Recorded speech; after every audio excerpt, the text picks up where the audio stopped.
Let's discuss this further with Seijiro Takeshita. He's a professor at the School of Management and Informatics at the University of Shizuoka. Welcome back to the programme, Professor. Now, we keep hearing that a cheap currency is great for our exporters. If that's true, why is Tokyo treating this like a crisis? Well, because there is a degree, and as you reported earlier, one of the biggest concerns that we have right now is inflation, especially with the turmoil that we're seeing in Strait of Hormuz, and that we're so dependent on oil, basically from the Middle East, 95% dependency to the Middle East as far as oil is concerned. So obviously there is an inflationary fear, a word that we haven't heard for quite a long time. And this is coming at a very unfortunate condition because Japan is, for the first time in 20 years, seeing a rapid rise of wages. So we were hoping that private consumption would be good support. But obviously, if we see inflation kicking in, that would basically deteriorate that scenario. So as you reported, we import basically foodstuffs, energy, what have you. So of course, it's a good news for the, from a purchasing point of view for the exporters, but it's a pretty bad news for a lot of importers. So for the average Japanese family, real wages are shrinking while imported food and energy are soaring. Is the yen slide turning into a full-blown cost of living crisis? Well, at the moment, as you just reported, Japan is trying to make a lot of verbal intervention.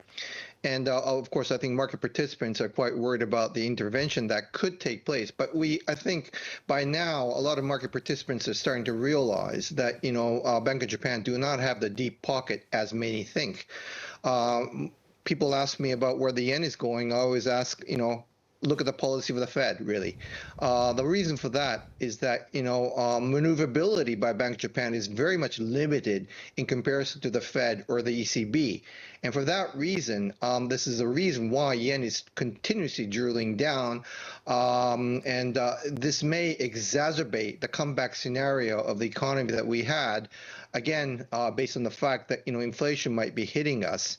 And we already have a very, very conservative consumers in Japan. We're the most highly, risk-avoidant consumers in the world. So obviously, from that point of view, this could deteriorate, the scenario of a comeback through good, consumption behavior.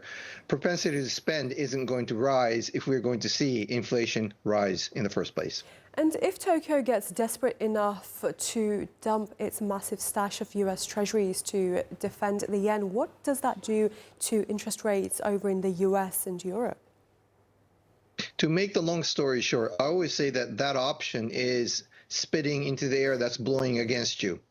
Short-termism, but in the long run, it would deteriorate, not only our holdings, but it would cause quite a lot of chaotic situation in the world, finance arena. And that is something that we want to avoid the most, I think, at the end of the day. So obviously, yes, there needs to be some kind of, as we say in Japanese, showing the sword. In other words, trying to get some participation and help from the Fed because, unitary intervention isn't going to work. We need coalition of intervention to basically turn the tide around. So, Bank of Japan may, ask or at least show a stance that we need some kind of a coalition. But at this point, I don't see that happening because the Fed is very much busy with their, intent to hold back the inflation from occurring. So is there any realistic number that the Bank of Japan can raise interest rates to that actually stops the slide, or are they completely powerless against the US dollar right now? I wouldn't say they're totally powerless because, as you pointed out, there are some, issues that they can bring about in the negotiation table.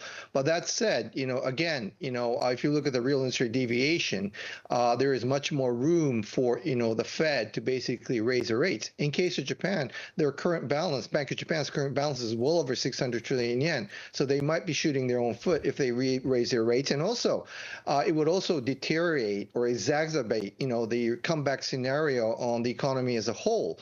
So it's very difficult for Bank of Japan to continuously, increase the rates as in the case of Fed or the ECB.